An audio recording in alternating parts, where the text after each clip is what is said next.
ইয়া নবী আল্লাহ, আমার সন্তান দুইটাকে জিহাদে নিয়ে যান। নবী আলাইহিস সালাতু ওয়াস সালাম বলে যে বয়স হয় নাই, ছোট বাচ্চা, এদেরকে যুদ্ধে নেওয়া যাবে না, এরা যুদ্ধ করতে পারবে না। তখন তার মা বলছে, ইয়া নবী আল্লাহ, আমি জানি আমার সন্তানরা যুদ্ধ করতে পারবে না, কিন্তু আপনার উপরে যখন তলোয়ারের আঘাত আসবে আমার সন্তানকে ঢাল হিসেবে ব্যবহার করবেন।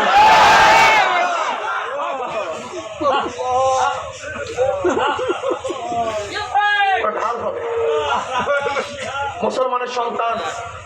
আজকে মুসলমানদের সন্তানকে দেখলে আফসোস হয়, এগুলো মুসলমান না বেঈমান, আমার নিজের কাছে প্রশ্ন সৃষ্টি হয়।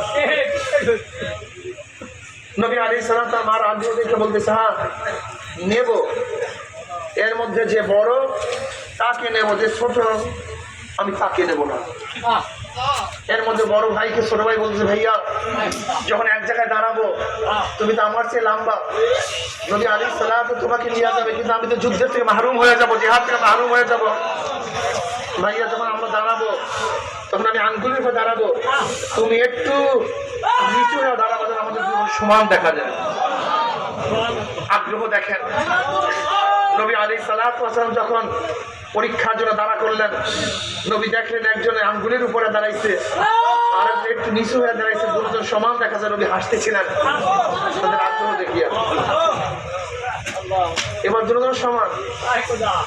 এবার বললেন না, তোমাদের মধ্যে কুস্তিতে যে জিতবে তাকে নেওয়া হবে, আর যে জিতবে না তাকে নেওয়া হবে না। এবার ছোট ভাই কানে কানে বলছে, ভাইয়া তুই তো শক্তিশালী, আমাকে হারায় দিবি, তখন আমি মাহরুম হয়ে যাব। একবার আমি তোকে হারাবো আর একবার তুই আমাকে হারাবো।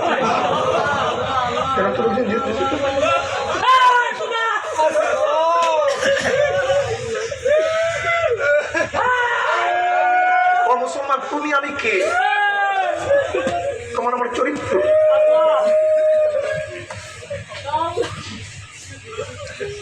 দুজন গেলেন। আব্দুর রহমান আউফ রাদিয়াল্লাহু ফরমান, আমি দেখি আমার দুই পাশে দুটো ছোট্ট বাচ্চা। আমি মনে মনে চিন্তা করতেছিলাম যে আজকে আমার পাশে বড় বড় যোদ্ধারা থাকতো, তাহলে আমার সাহায্য হইতো, সহযোগিতা হইতো। এই বাচ্চারা আমার কি বা সাহায্য করবে, কি বা সহযোগিতা করবে। আব্দুর রহমান আউফ রাদিয়াল্লাহু ফরমান, আমি চিন্তা করতেছিলাম, হঠাৎ পাশের থেকে বাচ্চারা বলতেছে, চাচা জান আবু জাহাল কোথায়? আমি আশ্চর্য হয়ে গেছি, এটা আবু জাহালকে খোঁজে কেন? বাবা তুমি আবু জাহাল দিয়ে কি করবা? চাচা জান আবু জাহাল আমার নবীকে অনেক কষ্ট দিচ্ছে।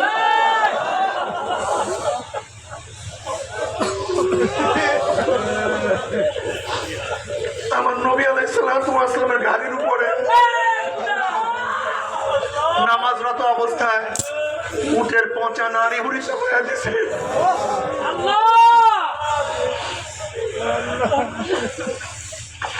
আমার নবী আলাইহিস সালাতু ওয়াস সালাম শিয়াবে আবু তালেবের মধ্যে 3 বছর অবরুদ্ধ রাখছে।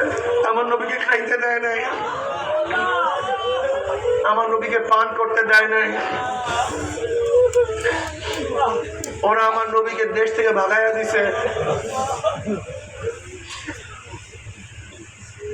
আমার নবীর দুশমন, ওকে সাহায্য করবো। আব্দুর রহমান আউফ রাদিয়াল্লাহু ফরমান, আমি কথোপকথন বলতে বলতে হঠাৎ দেখি আবু জাহাল।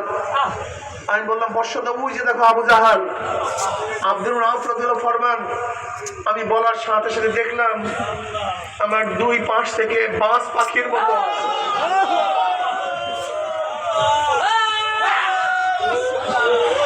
আবু জাহাল আক্রমণ করছে, ঝাঁপায়া পড়ছে। কেউ আবু জাহালের ঘোড়ার উপর আক্রমণ করতেছে, আঘাত করতেছে, কেউ আবু জাহালের উপর আক্রমণ করতেছে। আবু জাহালও তাদের উপর আক্রমণ করছে। আব্দুর রহমান রাদিয়াল্লাহু ফরমান, আমি দেখতেছি একটা বাচ্চা হাতটা চামড়ার সাথে ঝুলতেছিল, সে যুদ্ধ করতে পারতেছিল না।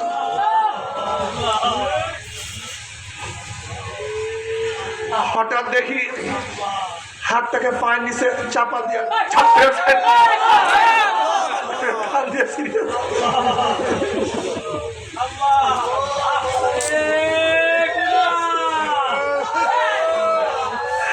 আমার যুবক বাবারা,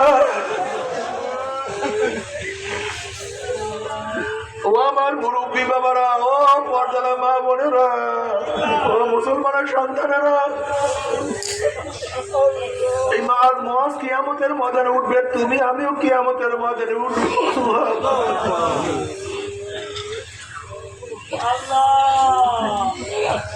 ইসমাইল আলাইহিস সালাতু ওয়া কিয়ামতের ময়দানে উঠবে, তুমি আমি কিয়ামতের ময়দানে উঠবো রে বাবা। আলী রাদিয়াল্লাহু কিয়ামতের ময়দানে উঠবে, তুমি আমিও কিয়ামতের ময়দানে উঠবো। বেলাল হাবশিও কিয়ামতের ময়দানে উঠবে, তুমি এবং আমিও কিয়ামতের ময়দানে উঠবো। সুমাইয়া রাদিয়াল্লাহু তাআলা কিয়ামতের ময়দানে উঠবে।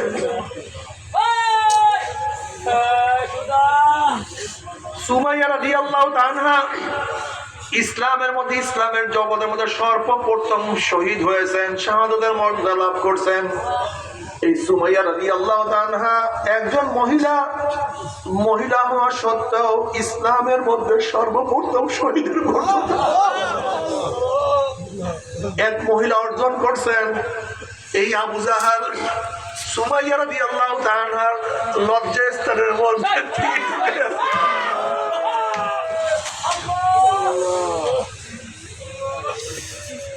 আমার মা বোনেরা, সুমাইয়া কিয়ামতের ময়দানে উঠবে, তুমি আমিও কিয়ামতের ময়দানে উঠবো। হাজরাও কিয়ামতের ময়দানে উঠবে, তুমি আমিও কিয়ামতের ময়দানে উঠবো। আসিয়া আলাইহিস সালাতু ওয়াস সালাম ফিরাউনের স্ত্রী, কত বড় বাদশার স্ত্রী, কত শান শওকতে চলতেন। স্বর্ণের খাট, বাদীদের কোনো অভাব নাই, দাসী বাদীর কোনো অভাব নাই, সম্মান ইজ্জতের কোনো অভাব নাই।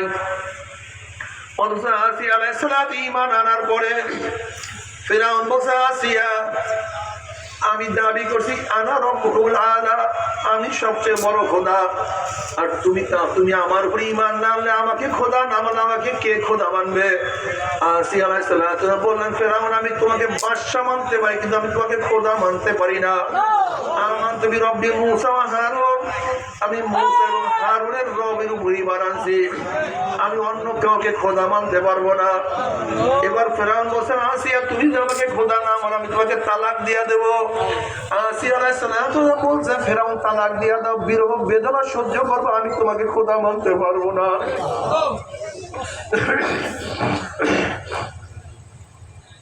ফিরাউন বলছে, আসিয়া আমি তোমাকে তালাক দিয়ে শেষ করবো না, আমি তোমাকে কষ্ট দেব। আসিয়া আলাইহিস সালাতু বলেন, ফিরাউন আমি কষ্ট সহ্য করতে না পারলে দুনিয়া থেকে বিদায় হয়ে যাব, কিন্তু আমি তোমাকে খোদা মানতে পারবো না। ফিরাউন ক্ষিপ্ত হইয়া এবার আদেশ করছে, আসিয়াকে উত্তপ্ত বালুর মধ্যে শোয়াইয়া দাও, চিৎ করিয়া শোয়াইয়া দাও, বুকের মধ্যে পাথর চাপা দিয়া দাও, নিচে গরম বালি, উপরে ভারী পাথর, সূর্যের তাপ সহ্য করতে পারে না, শুধু বলে আহাদ আহাদ আহাদ আহাদ, আমার আল্লাহ আমার আল্লাহ।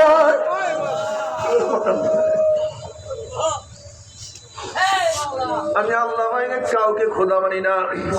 ফিরাউন ক্ষিপ্ত হয়ে গেছে, বলছে না আসিয়াকে এইভাবে শাস্তি নিয়ে চলবে না, সমস্ত মানুষের সামনে আসিয়াকে উলঙ্গ করিয়া ফেলাও, আসিয়ার ডাইন হাতের মধ্যে প্যারাক লাগাইয়া দাও, আসিয়ার বাম হাতের মধ্যে প্যারাক লাগাইয়া দাও, আসিয়ার ডাইন পায়ের মধ্যে বাম পায়ের মধ্যে প্যারাক লাগাইয়া দাও, আল্লাহ মাফ করিয়া দাও। আসিয়া আলাইহিস সালাতু ওয়াস সালাম আল্লাহকে বলছে, মাওলা হে, তোমাকে পাওয়ার জন্য তোমার প্রেমে পড়িয়া ফিরাউনের বাদশাহী ছাড়িয়া দিলাম, তোমাকে পাওয়ার জন্য স্বর্ণের খাটের পরিবর্তে উত্তপ্ত বালুকে গ্রহণ করলাম, তোমার মোহাব্বতে তোমার প্রেমে পড়িয়া তোমার ঈমান আনিয়া লেপ কম্বলের পরিবর্তে ভারী পাথরকে বুকের মধ্যে গ্রহণ করলাম, তোমাকে মানতে গিয়ে ইজ্জত, তোমাকে মানতে গিয়া ইজ্জত হানি আমাকে সমস্ত মানুষ হিসেবে উলঙ্গ করিয়া ফেলানো হয়েছে। মাওলা তোমাকে মানতে গিয়ে আরাম আয়েশের পরিবর্তে চারো হাত আমাদের প্যারাক লাগানো হয়েছে। মাওলা তোমাকে মানতে গিয়ে আমার লজ্জা স্থানে প্যারাক লাগাইয়া দেওয়া হয়েছে।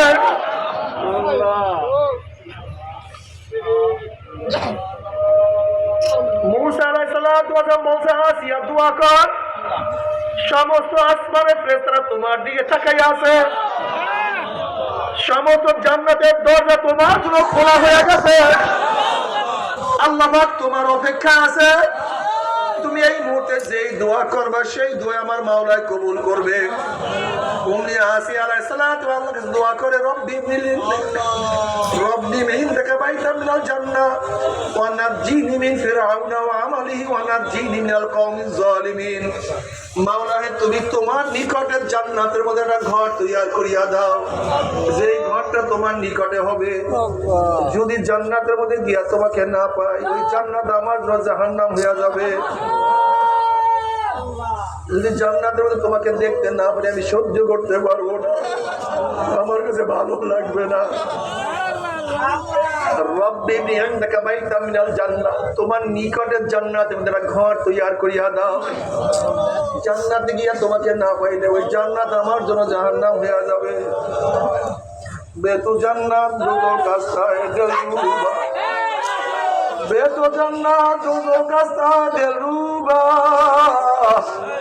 বাতু দোজক জান্নাত তাসায়ে জাফেজা। মাওলা, জান্নাত গিয়া তোমাকে না পাইলে জান্নাত আমার জন্য জাহান্নাম হয়ে যাবে, আর জাহান্নাম গিয়া তোমাকে পাইলে জাহান্নাম আমার জন্য জান্নাত হয়ে যাবে। আমি চাই তোমাকে।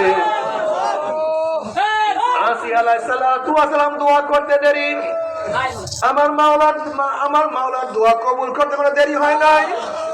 দোয়া করার সাথে সাথে আসিয়া আলাইহিস সালাতু ওয়া সালাম মাওলা টান দিয়া আসমানে নিয়ে গেছে।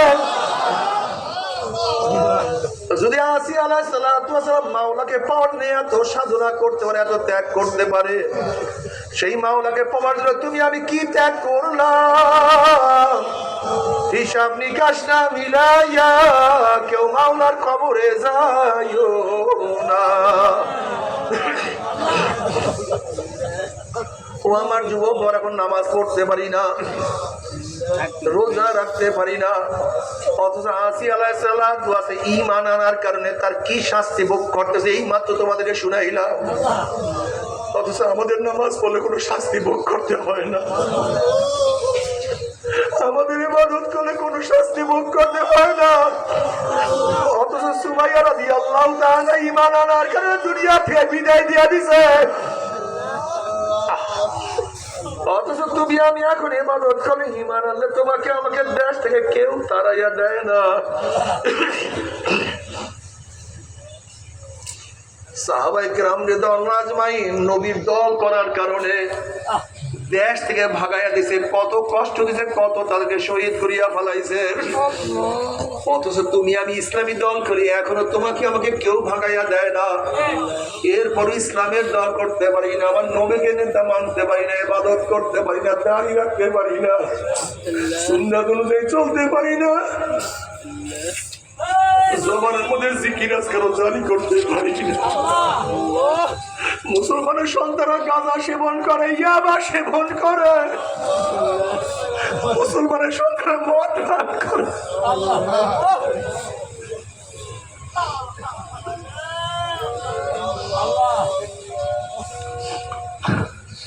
মুসলমানদের সব মুসলমান সন্তানের চরিত্র দেখলে ভালো লাগে না, খারাপ লাগে। আমার বাবারে, কিয়ামতের ময়দানে আল্লাহর হাবিবের সামনে উঠবে, তুমি দেখো মদ পান করছো, তুমি গাঁজা সেবন করছো, তুমি নামাজ পড়তা না, তুমি রোজা রাখতা না, নবীর দল করতা না, নবীকে ঘৃণা করতো, তাকে তুমি নেতাও মানতা না। তোমার চেহারায় দাঁড়িয়ে নেই, তোমার মধ্যে সুন্নাত নাই, তখন নবীর কি করে যায় কষ্ট লাগবে না? আর নবীর করে যদি কষ্ট লাগিয়াই যায়, তখন তোমার আমার অবস্থাটা কি হবে চিন্তা ভাবনা করিয়া তারপর কিয়ামতের ময়দানে উঠিও। বাবার হিসাব নিকাশ না মিলে কেউ মাওলার কবরে যাইও না, কিয়ামতের ময়দানে উঠিও না। যদি সুন্নাত অনুযায়ী চলো, আমার নবী আলাইহিস সালাতু ওয়াস সালাম ফরমান, মান আহাব্বা সুন্নতি ফাকাদ আহাব্বানি ওয়া মান আহাব্বানি কানা মাই ফিল জান্নাহ। যারা আমার সুন্নাত অনুযায়ী চলবে তারা আমার সাথী হয়ে জান্নাতে চলিয়া যাবে। আল্লাহ কবুল করিয়া নাও। অন্য রওয়ায়াতের মধ্যে আছে, মান দাইয়া সুন্নতি হুজমান আলাইহি শাফাআতি, যারা আমার সুন্নাত মানবে না তাদের উপরে আমার শাফাআত সম্পূর্ণ হারাম হইয়া যাবে। আল্লাহ আল্লাহ তুই আমাদের সবাইকে মাফ করিয়া দাও। যদি সুন্নাত তরিকা অনুযায়ী চলিয়া কিয়ামতের ময়দানে উঠতে পারো